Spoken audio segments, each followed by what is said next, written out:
तो आपने माना तो तीनों रंग, लेकिन इलैबोरेट आप क्या कर देते हैं केसरिया? मैंने कोई गलत बात कही? नहीं क्या? गलत, अब कहने एक को तो भी आप बात इलैबोरेट गलत हो कर तो सकते थे। बताइए। बिल्कुल टेक्निकली मैंने बात कही है। और एक और बात कहूं, उस रंग का प्रभाव ये नहीं है, हमारी जो सांस्कृतिक प्रभाव की ये डर की बात करते हैं। भाई साहब, इस उत्तराखंड की धरती पे एक उदाहरण जो मैं पहले भी बोल चुका हूं, ये रंग, ये संस्कृति, ये क्या प्रेरणा देती है ये बताइए। आप सब व्हाट्सएप और फेसबुक यूज करते हैं, उसका ओनर कौन? Mark Zuckerberg. मार्क जुकरबर्ग जब भारत आए तो उन्होंने मोदी जी से भी यह बात कही थी और ओपनली बोल चुके हैं कि एप्पल के फाउंडर स्टीव जॉब्स ने उनसे कहा था कि जब जिंदगी में एक ऐसा दौर आए कि तुम्हें लगे हताशा हो गई है, सब कुछ तुम्हारा कॉन्फिडेंस लूज हो गया है, तो क्या करना? उन्होंने कहा भारत में जाना, नैनीताल जिले में कैंची धाम है, नीम करोरी बाबा का आश्रम है, वहां पे जाना तो तुम्हें नई ऊर्जा मिलेगी। और mark Zuckerberg, the owner of WhatsApp and Facebook, उसने कहा कि मैं स्टीव जॉब्स की सलाह पे आया, उसने कहा मेरा प्लान था सेम डे लौटने का, मौसम खराब हो गया इसलिए मैं जा नहीं पाया, 2 दिन रुका रहा। और यही आप चालाकी करते हैं। नहीं, चालाकी नहीं करते साहब। यही चालाकी, इतनी चालाकी। जैसे आपने कहा कि वो आया, उसने उदाहरण दिया।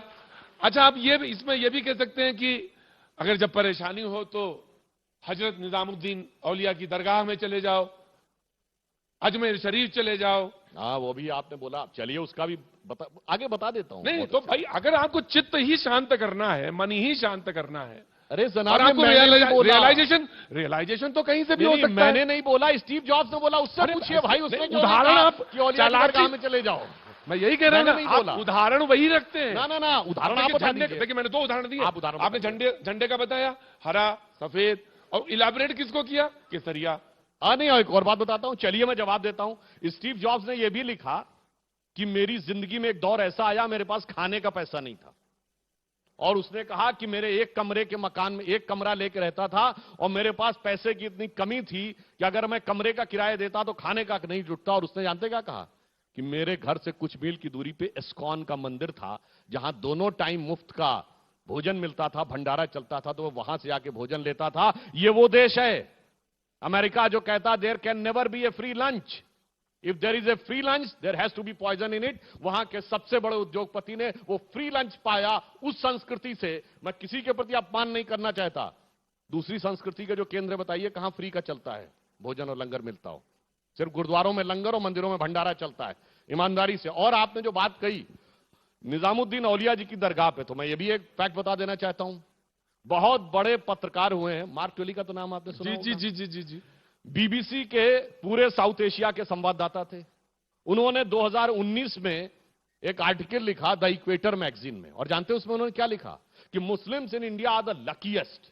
क्यों? उन्होंने उदाहरण दिया कि मैं दिल्ली के निजामुद्दीन एरिया में 26 साल रहा, और वहां सड़क के एक तरफ हजरत निजामुद्दीन औलिया की दरगाह थी और दूसरी तरफ तबलीगी जमात का ऑफिस था। उन्होंने कहा दुनिया में कोई दूसरा मुस्लिम देश होता तो ये दोनों परस्पर विरोधी विचार के सेक्ट एक साथ रह ही नहीं सकते थे। 26 साल में एक ने दूसरे को खत्म कर दिया होता। भारत के मुस्लिम इसलिए लकी हैं कि वो अपने मजहब में जैसे चाहें वैसे इबादत कर सकते हैं। और मैं पूछना चाहता हूं, हजरत निजामुद्दीन औलिया की दरगाह में दिवाली में दीप जलाए जाते हैं, कितने लोग मानते हैं? नहीं जलाए। और जो दरगाह की बात करते हैं, मैं एक और बात याद दिलाऊं, इस देश की सबसे बड़ी दरगाहों में से एक थी चरारे शरीफ जी, जला के ध्वस्त कर दी गई। क्यों? कहा गया कि ये मज़ारे कुफ्र हैं। मस्त गुल पाकिस्तान का आतंकवादी जला के चला गया। ये जितने सेकुलरिज्म के सूरमा बनते हैं, किसी के मुंह से आपने सुना? ये तो फैक्ट है। देखिए अब आप मूर्ति पूजा पे आएंगे तो हर समाजी कहेगा कि मैं नहीं कर रहा, मैं मूर्ति नहीं मान रहा। मैं पूरी बात, इसमें भी तो अरे मैं जो पूरी बात कह रहा हूं, तथा कथित बाबरी मस्जिद की बात तो खूब करते हैं, जिसको सुप्रीम कोर्ट ने कहा था कि डिस्प्यूटेड स्ट्रक्चर। मगर एक सेकुलरिज्म का सूर्या बताइए, चाहे वो हैदराबादी हजरत हो या कोई और बोलने वाले, जिसने कहा हो कि चरारे शरीफ जला दी गई। चरारे शरीफ दरगाह नहीं थी, हजरत बल जैसी मुकद्दस मस्जिद को आतंकवादियों ने कब्जा कर लिया, उसके लिए नहीं निकलता। इसीलिए मैं कहना चाहता हूं, आपने बहुत अच्छा याद दिलाया। अरे भाई, लखनऊ के पास देवा शरीफ है, वहां होली भी खेली जाती है, मेला लगता है। अब आप बताइए, निजामुद्दीन औलिया की दरगाह में तो जो नज़में गाई जाती हैं, तो ये भी है जो निजामी गदर ब्रदर गाते हैं। सांसों की माला पर फेरूं मैं पी का नाम। हाँ, तो अपने मन की मैं जानूं मैंने- और पी के मन की राम। तो मैंने तो हम सूफीज्म तो कहा, मानने को तैयार हैं, मैंने आप तो नहीं सूफीज्म तैयार ही हैं। कहा, इसलिए मैंने जानबूझ के सूफीज्म चलिए, कहा ये भी कि आगे आप बढ़िए। सूफीज्म की ही तरफ बात करें। चलिए तो मैंने तो वो नहीं कहा, मैंने तो बात- सूफीज्म का नाम लिया। बहुत अच्छी बात कही। सूफीज्म की आपने बात कही। सूफीज्म के कितने सिलसिले हैं? 4। नक्शबंदी, सोहरावर्दी, चिश्ती और कादरी। पाकिस्तान में कोई बच्चा? अच्छा छोड़िए। आप एक हाथ मिनट, में स्केल पाकिस्तान से क्यों नापते अरे हैं? अब आगे सेंटेंस तो पूरा होने दीजिए। भारत में एक ही जगह मुस्लिम मेजॉरिटी में हो गए, कश्मीर। सूफीज्म का सेंटर था, आज चारों का सेंटर बताइए कश्मीर में कहां है? नक्शबंदी, सोहरावर्दी, चिश्ती, कादरी खत्म। चरारे शरीफ खत्म। सूफीज्म वही है जहां हिंदू मेजॉरिटी में है। अन्यथा बताइए, इराक में है, लीबिया में है, इजिप्ट में है, सीरिया में है? कहीं नहीं है जनाब। इसीलिए मार्क टेली ने कहा है। और मैं आपसे पूछूं, इस्लाम के जितने फिरके हैं, एक देश बताइए जिसमें सारे फिरके पाए जाते हैं? कोई मुस्लिम देश नहीं हो, सिर्फ भारत। इसीलिए इस संस्कृति को जब तक भगवा रंग का प्रभाव रहता है तब तक सब मिलजुल के रहते हैं, हम और वो ही नहीं, वो आपस में भी मिलजुल के रहते हैं। भारत दुनिया का एकमात्र देश है जहां मस्जिदों में धमाके नहीं होते, बाकी सब जगह होते हैं। और लास्ट में एक और बात कह दूं, कहते गंगा जमुनी तहजीब। अरे भाई, गंगा भी हमारी, जमुना भी हमारी, तहजीब तुम्हारी। हम तो तब मानते, आप कहते दजला फरात की तहजीब। इराक में 2 नदियां हैं। कम्युनिस्ट लोग कहते, मैं पूछता भाई तुम कहते चाइना में हमारी 2 क्यों नदियां कहते हैं आप? शब्द एक- हमारी क्यों यूज बता करते रहे हैं? हैं। सबकी है। हमारी मतलब भारत की। हाँ, हम ये क्या? कहना होंगो यांग सिटी क्यांग की तहजीब कहते। मगर आप समझिए, मैं कहूं उत्तराखंड से क्यों संदेश जाना चाहिए?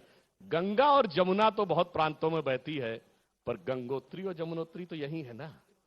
तो कम से कम यहां वालों को तो समझना चाहिए कि गंगा जमुना का क्या मतलब है। मोक्ष का द्वार भी बता देते हैं कि कहां से चलते हैं, वहां से यात्रा करते हुए मोक्ष का द्वार तक खोलते हैं। एक पॉइंट मैं और कह दूं, भारत के शंकराचार्य जी का यहां के ऊपर केदारनाथ में मोदी जी ने बनवाया बड़ा, जो उत्तर दक्षिण का भेद करते हैं। शंकराचार्य जी केरल में उत्पन्न हुए थे, और आपको पता है जब वो काशी में आए और उनसे पूछा गया कि अपना परिचय दो, तो शंकराचार्य जी ने क्या बोला था? अहम द्रविड़ शिशु आस्मि, मैं द्रविड़ शिशु हूं। और जो आर्य द्रविड़, नॉर्थ साउथ, तमाम काल्पनिक मैकाले और मार्क्स के मनोरोग से ग्रसित होकर बोलते हैं, मेरे विचार से उत्तराखंड की धरती उन सबको इतना उदात्त विचार रखते हैं, लेकिन मैं एकदम आखिर में आप टी शर्ट पे कमेंट कर देते हैं। इतना उदात्त विचार, इतना विशाल हृदय रखते हैं आप, लेकिन कहां कमेंट कर देते हैं कि देखिए टी शर्ट पहन के चल रहे हैं। देखिए, टी शर्ट हमारी उदारता का प्रतीक था, आप समझ ही नहीं पाए। कारण भाई वो 20,000 की टी शर्ट पहने, इसमें कौन सी बड़ी बात है? हम तो सुने थे कि उनके पिताजी के नाना जी नेहरू जी के कपड़े पेरिस में धुलने जाते थे, और कैम्ब्रिज में 4-4 गाड़ियां 4 गेटों पर खड़ी रहती थी। तो कहा जाता नेहरू जी के मुंह में सोने का चम्मच था, तो उनके मुंह में तो सोने का चमचा हो सकता था। तो भाई ये तो उनकी उदारता थी, हम उदारता कह रहे थे। भाई नेहरू जी के कपड़े पेरिस में धुलते थे, तो 20,000 की टी शर्ट तो बहुत छोटी सी बात है। हम उनके खानदान का, जिसके वो वली अहद सल्तनत हैं, उसका गुणगान कर रहे थे, वो समझ नहीं पाए, हम क्या करें। बहुत बहुत शुक्रिया, थैंक यू सो मच। बहुत शुक्रिया। मेहमानों से अनुरोध है मेरा आपसे सुधांशु जी कि आप मंच पर ही बने रहें। आपको न्यूज 18 सम्मानित करना चाहता है, इसके लिए मैं मंच पर बुलाना चाहूंगी हिंदी न्यूज नेटवर्क 18 के सीईओ करण अभिषेक सिंह जी को। करण जी, मंच